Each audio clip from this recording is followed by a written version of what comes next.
is the owner and president of Genuine Recruiting. He grew up in San Francisco Bay area. Currently resides in Utah. He pursued an undergraduate in economics at BYU, where he also I went the wrong line. Was a member? Sorry. Should have made it bigger for you. Yeah, my bad. This is like little lines. He also was a member of the BYU men's volleyball team. Some consider Josh the Rudy of BYU volleyball. That's cool. But don't expect any movies on that. In his first interview out of college, the company CEO pegged Josh as a recruiter. That began what has become a fulfilling career in one of the most rewarding industries, helping companies to grow and people to follow their dreams. Josh has worked as a corporate recruiter, agency recruiter, and even a hybrid of both. In 2011, he helped start an agency recruiting firm for a nationwide group of marketing companies. And in 2012, he started Genuine Recruiting, working with IT companies that have a footprint in Utah. I feel like I'm giving a speech. That was awesome. It's a great speech. Not enjoying it. Okay. Today he will be giving speech number 6, Vocal Variety, which is 5 to 7 minutes in length. The title of his speech is There Is a Way. Please help me introduce Josh Breckheisen. Thank you. Thank you. 5 to 7 minutes, yes. Have you ever felt like there was not a way out? Like there was no escape? Maybe it was in business. Maybe it was something personal that happened in your life. Maybe it was your brother putting you in a headlock. That's actually how I thought of the topic. I was in jiu-jitsu and someone put me in a rear naked chokehold. Sam, would you mind coming up here for a second? I want you to put me in a rear naked chokehold here. So it's a very vulnerable position, right? So you're here. Okay, you're here, right? Now, I mean, how would you get out of this? I mean, if someone's pulling tight, I mean, like, what do you do? What would you do? Right. Okay. What happens is most people, thanks Sam, great job. Very good. Most people give up. They give up. Dr. Walter Cannon did a study on what was called voodoo death. They call it voodoo death because literally they believed like a spell was put on someone and they would die from emotional overload. Most of the time it came from fear. Someone feeling like they were so overwhelmed with fear that there was no possible way out and they would give up and die. So another doctor by the name of Kurt Richter decided to do some studies on this and find out what was going on here. And what he did was he took rats and he put them in water.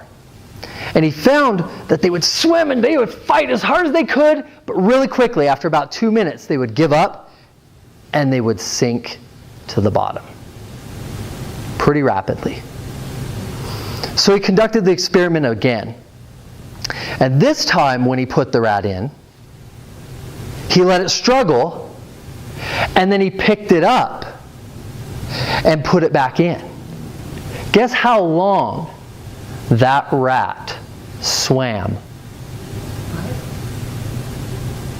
60 hours. Oh, wow. Up to 6. Just seconds ago, it had given up all hope and was about to sink to the bottom when he clutched it out.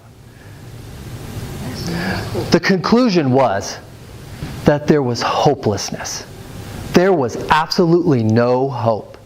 And the second that this divine hand reached in and plucked it out of the water, it had so much hope that it could go 60 hours. 60 hours. But so many of us give up hope too soon. I went through this experience once. I graduated from BYU. We talked about me being the Rudy of BYU volleyball. I felt like I could accomplish lots of things. I was gung-ho, and I went out and I was gonna, catch the world by the tail and spin it around, pull it in my pocket, right? You guys know that skit by, that SNL skit. And quickly, after about 2 or 3 years, I found myself doing what I never wanted to do, selling door-to-door in Utah. I told myself I would never do that. I was selling duplicators. Do you guys know what duplicators are? Right? They have them at the schools. It's just this ink drum, and the drum spins around, and the ink spreads out onto the drum, and then it stamps the paper. It goes like 180 pages a minute. You only put one image on it. It's so old. It's just crazy, right? Here I was selling this technology, and I hated life. And I started to feel like this was it. I was just gonna be in this kind of a life for a while. And we weren't making any money. I stopped eating lunches so that my family could eat. We were so poor. And that's when a hand reached down and plucked me up. I was fired. There I was, broke, unemployed, and hopeless. When a friend, now a beloved friend, Wes Arbin, reached out and showed me how to get back into recruiting and showed me that I was good enough and gave me my self-belief again, gave me that hope that I can continue. I will love Wes forever for what he did for me. And that was the difference. That made all the difference. Now my career has literally propelled me into success. Why? There was no difference, right? Other than finally I had hope.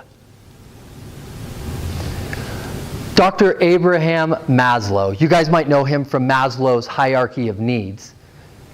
He spent his entire career studying self-actualized people. And what he found was that those who had a deep belief, they were doing something that they believed in so deeply, they knew no matter what happened, no matter what was going on outside, they knew inside that there was a way.